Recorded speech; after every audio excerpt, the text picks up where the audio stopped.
So today I'm looking at solving a interesting problem that was introduced with the multi-select dropdown.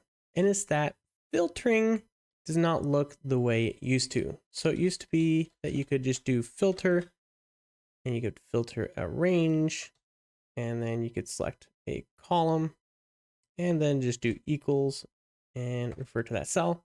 And then we could just return something like this. Now the problem, as you can see, is that it doesn't match where it's a multi-select option. So it matches these two here because it's the only one selected. But if we select something else here, it no longer returns.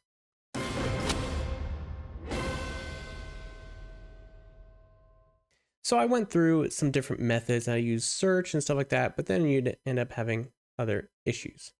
So I came up with some options. So first of all, formulas for searching with multi-select. And that's about if you want to select multiple options and return any matches. So let's do this, for example. And we can use this. So if you copy and paste from my template, just make sure that you remove this single quote. So let's go ahead and paste that in. And so now we're returning anything that matches Alice or Johnny. So Ecosphere has Alice, yep. And Bytecraft has Alice, yep. And Froth and Foam has Johnny. Wanderlux has Alice and Johnny. And then Quantum Play has Alice. Now the issue with this one, however, is if we go from Johnny to John, we still have basically the same results. And we actually add Home Haven.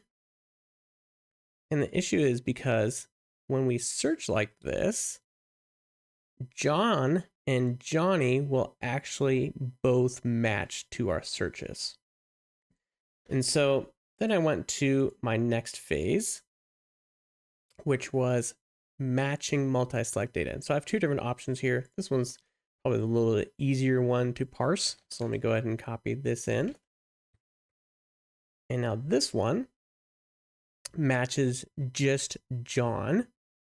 And so there's Ecosphere with John and Home Haven with John.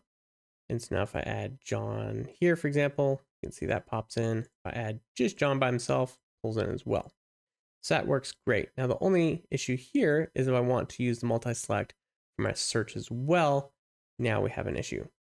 And so if all you want to be able to do is search in multi-select data with a single dropdown, then this method works just fine.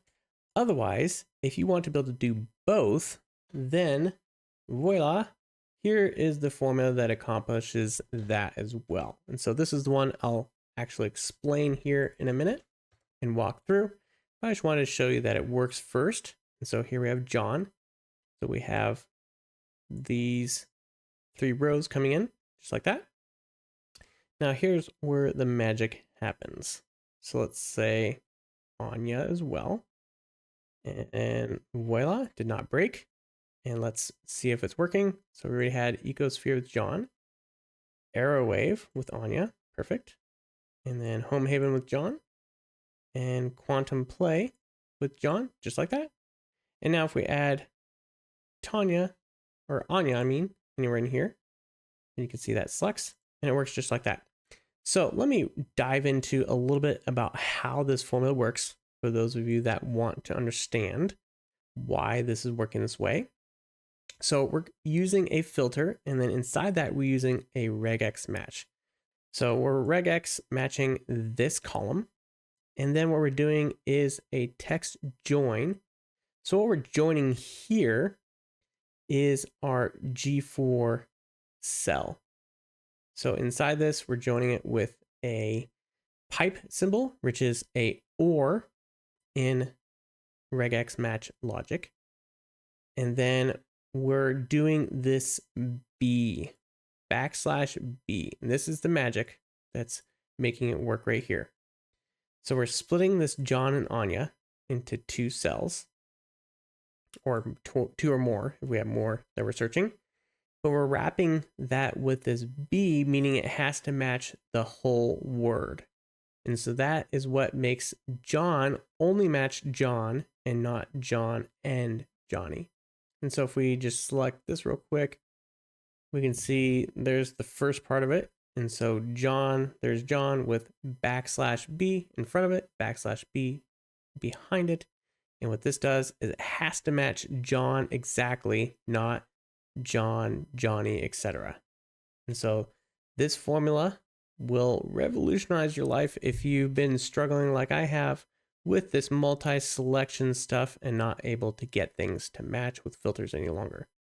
So there's a link to this Google Sheet in the description below, so you can make a copy of this and run through these different formulas, see how they work for you. You can test out this formula, see if you run into any fringe things that maybe I missed.